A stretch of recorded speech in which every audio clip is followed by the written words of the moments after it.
name is Fiona De Hog Contextualising, and I'm a researcher in human rights and modern slavery at Sheffield Hallam University. And I also run an ethnographic research consultancy business as well. I feel really honoured and privileged to be part of this series of talks among some amazing speakers, academics and activists against modern slavery. The following talk, named Contextualizing the Role of Women in Child Trafficking, Haiti and the Rest of X System, comes from the results of my doctoral research in child domestic slavery in Haiti, known as the Rest of X System. So we'll be looking at what the Rest of X System is, its context, and how it operates, which will lead us to the topic of women's involvement. There, I'll discuss the three main female roles involved in the trafficking and enslaving of children in Haiti, and explore further the roots of the particular violence associated with the Rest of X system. This will tie into looking in more detail at the root causes of this type of slavery and the wider environment of gendered experiences of violence, symbolic and structural.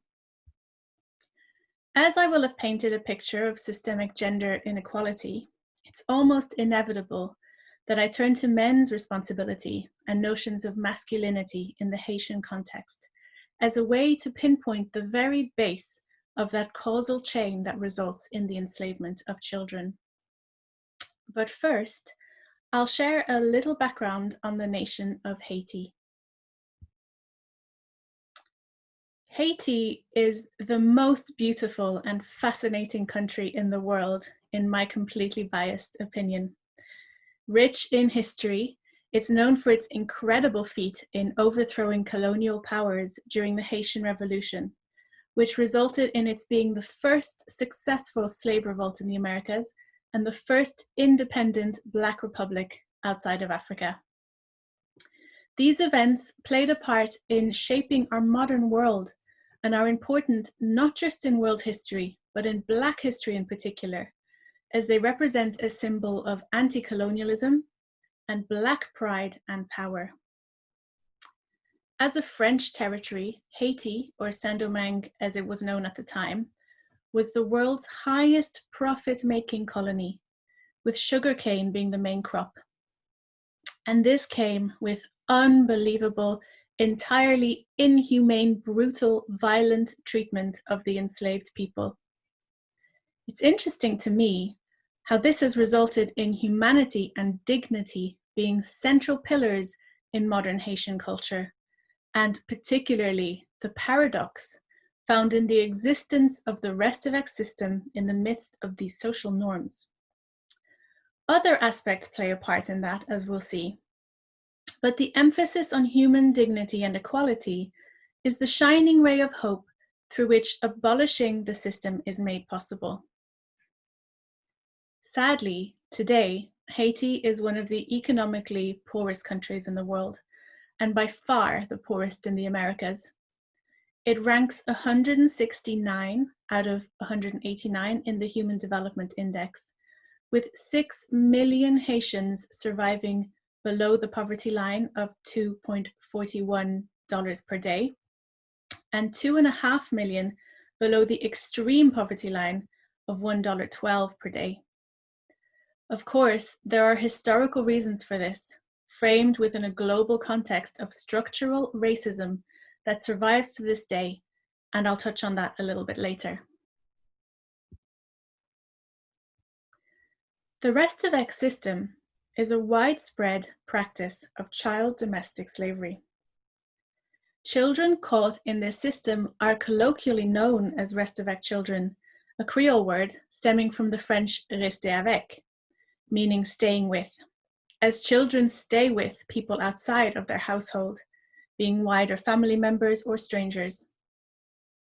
The word rester avec, however, is very derogatory and is reserved for children experiencing the worst treatment, as not all children living with others are subjected to exploitation and abuse. Rest of X children are charged with domestic chores, cooking, cleaning, carrying water, and caring for other children in the household. In the context of Haiti's underdevelopment and lack of infrastructure, This means very hard work, as homes lack the modern amenities many of us are used to, provided through electricity and running water, for example. It can be extremely hazardous and very long hours, with children up before the rest of the household and only permitted to go to bed after everyone else has. The average age of the Restavek child is 12 years old, but it can affect children as young as 4. Though many boys are in the system, around 3/4 of Restavek children are girls, most likely because the nature of the work falls within female gendered labor. A notable aspect of the treatment of Restavek children is the physical, psychological, and emotional abuse involved on top of the exploitation of labor. Restavek children suffer beatings and other extreme forms of violence and sexual abuse, as well as neglect and psychological torment. Typically, the trafficking process involves a rural to urban movement, as children come from economically poor households in the countryside to poor homes in the towns and cities. Their parents are offered promises of schooling and food for their child in exchange for some labor, and though the risk is always present, many parents don't know the extent of the reality for Restavek children, or they don't see any alternatives to taking the chance. Few Restavek children go to school, and if they do, it's so irregular, they're not able to keep up with their studies. Estimates regarding the number of children involved in the Restavek practice range up to 500,000. It's very widespread, and the nature of Haiti's social environment makes it extremely challenging to make an accurate estimate. However, conversations I've had with local experts lead me to believe the number is closest to 500,000. In a population of approximately 4 million aged under 15, that makes about 13% of children across Haiti as a rough measure, which is considerable. So who is responsible for this? Well, my research found that the 3 pivotal roles in the perpetuation of the Restavek system are played by women. While this does go against some assumptions many of us hold regarding female criminality and involvement in child abuse, it does make sense when we think about the type of work involved and women's responsibility and power over children in general. However, there are also deeper reasons for this, which we'll look at in relation to the 3 different roles of women as slaveholders, and I use that term carefully because of its colonial era connotations, who are responsible for the children and their situation of slavery. Then traffickers, who transport the children from freedom to slavery, and mothers, who play a large role in deciding to send their children to live with others. Looking closer at each of these roles, I attempt to explain the reasons behind this female-dominated system.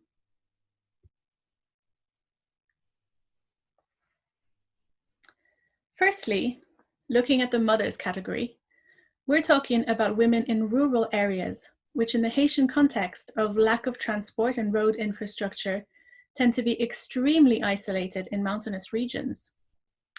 These communities are where extreme poverty is played out, as people try to survive on their crops in very precarious climatic conditions. Other hardships include lack of access to medical care, to schools, and other facilities, including opportunities to earn money. Rural areas tend to have higher birth rates than urban areas, and it's important to contextualize that, as the causes lie not only in poverty, lack of education, and access to family planning, but also in the fact that children can be considered a joy and purpose in an existence otherwise filled with so much suffering. This is important in Haiti because part of women's social purpose lies in their productive and reproductive labor. However, there does exist an extremely dangerous cycle in which many women are trapped, wherein they seek to get pregnant to attain the financial support of a male partner, and upon doing so, are soon after deserted by the man responsible for the pregnancy, leaving them alone with a dependent child. This often repeats itself as women continue this cycle and end up having more children than they can financially care for, with different absent fathers. Of course, this says more about the fathers than it does the women involved, who are acting out of desperate need for the most part, and we'll look at that a bit later. Not all mothers of Restavek children are in this cycle, and many are in stable relationships with their husbands.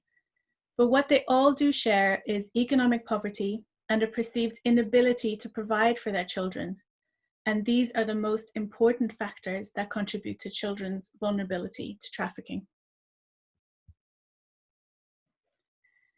Next, we move on to the other side of the process of enslavement and look at the women in charge of children in the Restavek condition.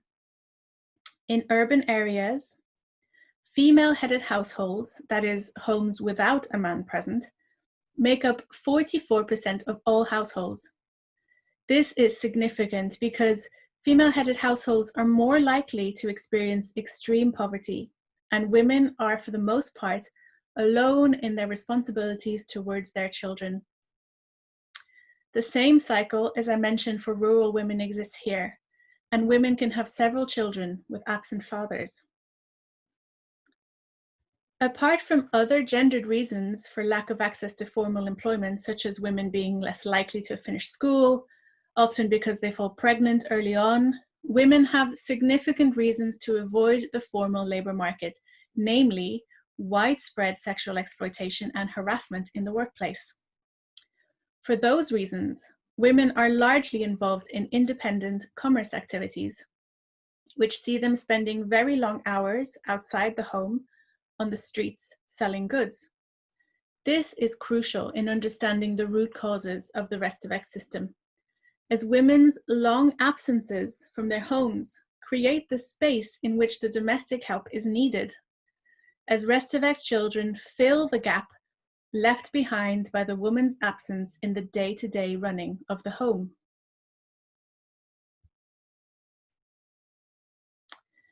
This points to women's gendered labor and proves in many ways the burden put on women to fulfill their gender roles as responsible for households and children in Haiti's context of extreme poverty and hardship.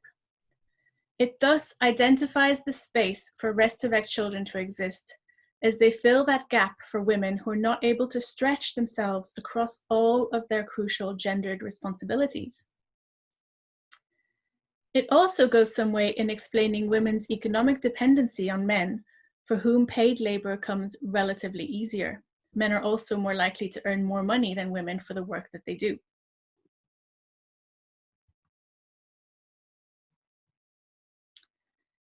Connecting the positions of the mothers of Restavek children and the slaveholders are the traffickers, who carry out the process of transporting children from their families into the Restavek role.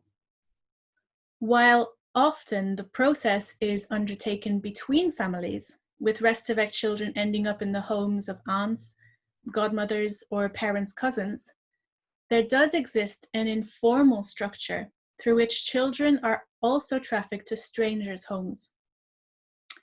I found that this process is linked with the transport of agricultural produce from rural to urban areas in the hugely important informal market economy. Vital to this system are the agricultural intermediaries referred to locally as Madame Sarah women. To be a Madame Sarah is to carry the loads of produce from rural farms to markets across the nation. They tend to be very respected, often coined the potomitan, or central pillar of the Haitian informal economy.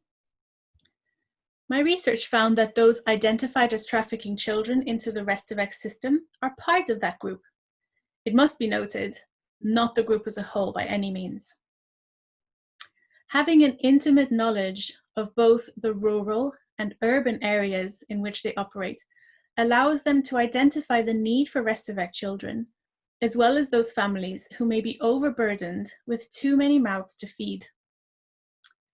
Urban women may approach a Madame Sarah and ask for her to procure a helper. If agreed, the Madame Sarah then approaches an overburdened woman in a rural area, and as I found in a number of my interviews with traffickers, talks to her woman to woman, using their identification as female to show empathy and understanding, and using the assumption of female nurturing towards children to convince the mother to trust them with her child. During this process, it must be said, rarely is there ever an exchange of money for the procurement of a Restavek child. Rather, the trafficker is often compensated through different means like in-kind payments such as clothing, shoes, etc., or reimbursed for transport costs only. This differentiation is important in the minds of traffickers who wish to distance themselves from the idea that they're selling children into slavery. Also important, and mentioned in my interviews, is the reasoning behind the traffickers' involvement in the process, where they iterate that they are providing a service, helping both parties. In terms of responsibility towards the trafficked children, responses varied, with some saying they check in on the child and remove her if they see mistreatment beyond what they can morally allow, and others saying once the child is delivered, they never return and do not feel responsible.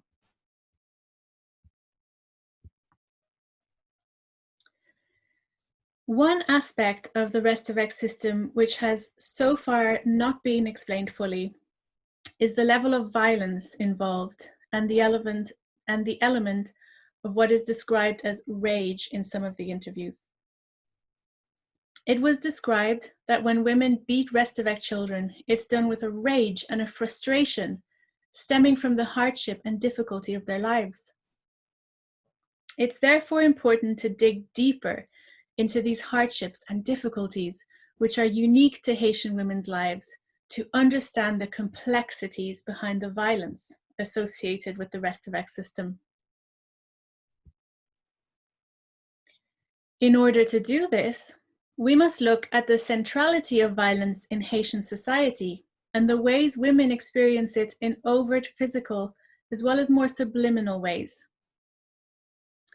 While there are high levels of physical gender-based violence, domestic and sexual violence in Haiti, and these are extremely significant in women and girls' lives, I want to point out other additional forms of what might be described as invisible violence. Symbolic and structural violence are relevant here, as well as what Shepard Hughes discusses as the banality of violence or everyday violence when discussing the normalization of child deaths in economically poor Brazilian communities. Structural violence is felt by Haitian women in the inability to meet their and their children's most basic needs, like hunger, health, basic human dignity. Particular hardships are experienced in maternal health, labor and birth, and bringing up young children, with Haiti having a high child mortality rate. All this plays out in a patriarchal system of symbolic violence, which victimizes women and children, with Black Haitian women persecuted on the levels of relationships, households, communities, the state, and globally in a structurally racist world. My argument is that women's experiences of these forms of inescapable gender-based or gender-experienced violence accumulate to form pressure and frustration, which is then viscerally released as rage against the Restavek child, the one person they have complete control over, with a position in society that allows their invisibility.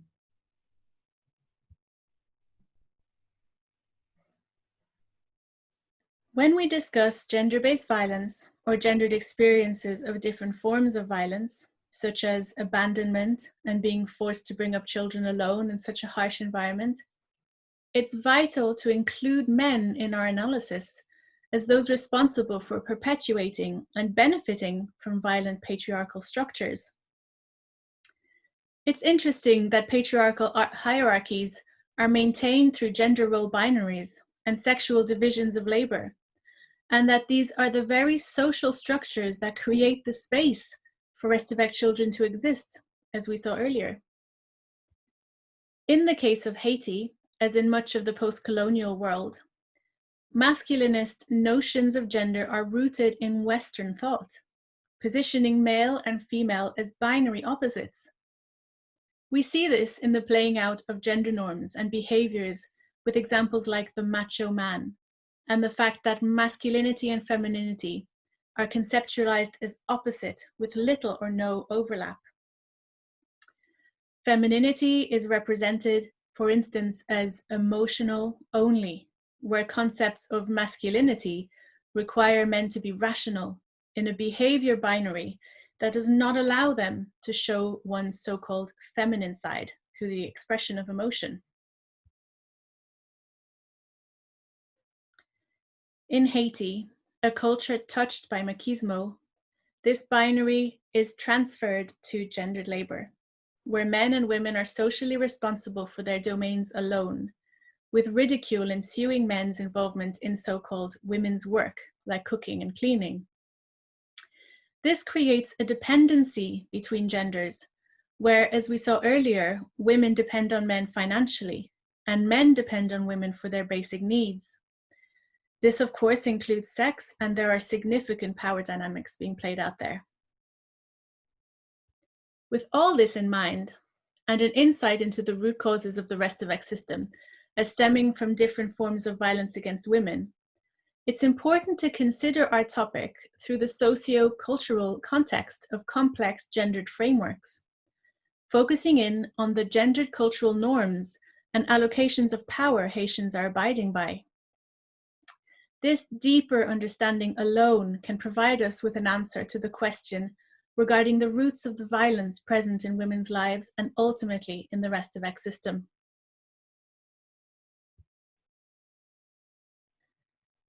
To do so, I've attempted to pinpoint the specific expectations put on men in Haiti through adapted concepts of what Connell referred to as hegemonic masculinity, the often unachievable but universally idealized notion of what it means to be a man. For instance, economic autonomy, heterosexuality, being rational rather than emotional, being successful, the provider role, being able to provide for one's dependents through their economic autonomy, strength, both physical and arguably mental and emotional, and not feminine, demonstrating what I referred to earlier as gender binary opposites.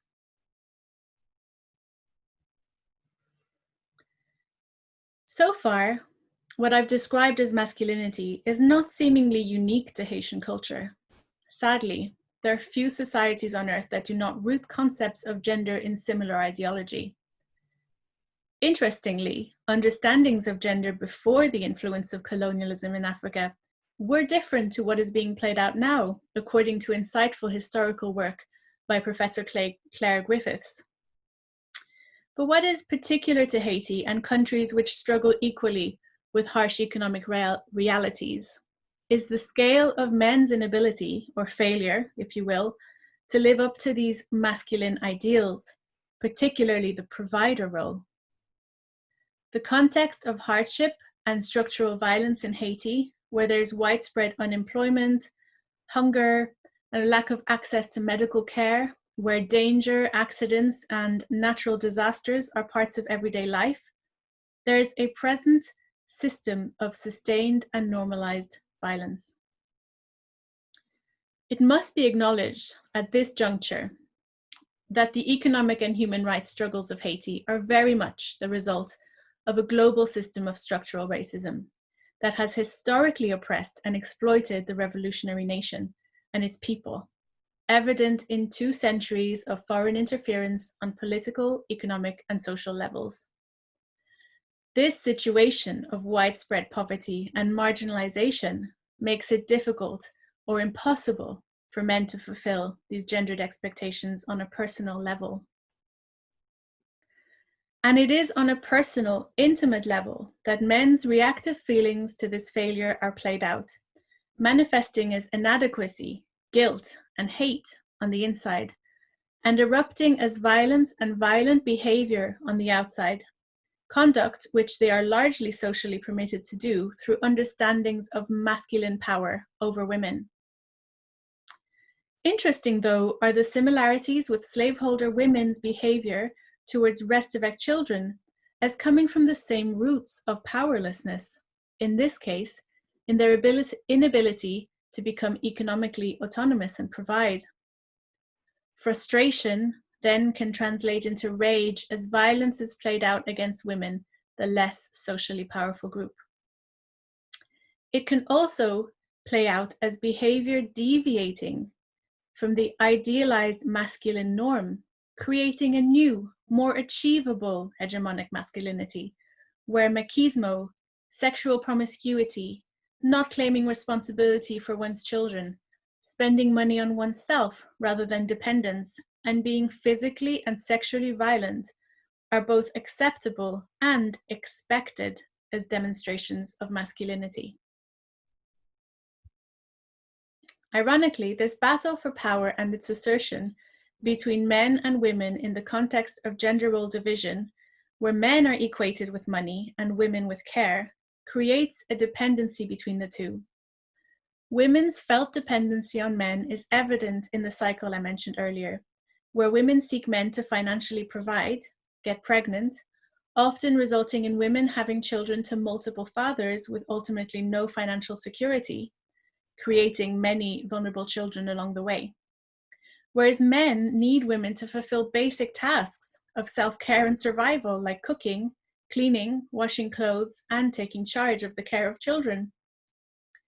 So I argue that addressing the gender role binary, allowing women more safety and access to economic autonomy, while providing men with basic survival household skills, and as a result, taking some of the pressure off men to be sole providers, could go a long way in easing tensions between men and women and protecting children from the Restavek system and its visceral violence. In conclusion, to sum up the main points of this talk, I talked about women's lives in Haiti and their experiences of gendered extremes of hardship and overburdened gendered labor, leading to frustration, to say the least, in a context of widespread, overt, symbolic, and structural violence. This leads us to understand how women are those directly responsible for the Restavek system. Women's suffering ultimately leads to the hardship and suffering of children, with the Restavek system being the most extreme manifestation of children's hardship in Haiti. But we also need to look at men's responsibility and understand their actions and contributions to women's exposure to violence, as they also operate in a context of impossible expectations, frustration, and violence in a global patriarchal system that also oppresses them. On a local level, gender roles pit men and women against each other and create increased hardship and dependency. Therefore, it would make sense that we look to gender equality through the different tiers of Haitian society to frame what freedom for children looks like. Thank you very much for your attention. As you'll have noticed, I included photographic images I took in Haiti, and I hope that gave you some insight into the natural beauty and vibrancy of this amazing Caribbean country. As I mentioned in my introduction, human dignity and equality are at the heart of Haitian cultures and human interactions. Not only does that give me hope that certain social inconsistencies and contradictions can shift, but it also means that Haiti can continue to be a beacon of inspiration and learning for people wishing to know the true meaning of solidarity and democracy at the community level. To learn more about my experience researching in Haiti, you can visit my blog, which is fiinhaiti.wordpress.com, and I put the link on the last slide. You can also learn more about some of the wonderful work happening in Haiti on the community level, through NGOs like Beyond Borders Haiti or Fondation Ligne La Vie. And again, I put some links on the last slide if you're interested in looking at those. So if you have any questions or wish to contact me, you can do so by emailing me at dehogfiona@gmail.com. Thank you so much, and I hope you enjoy the rest of the virtual summit.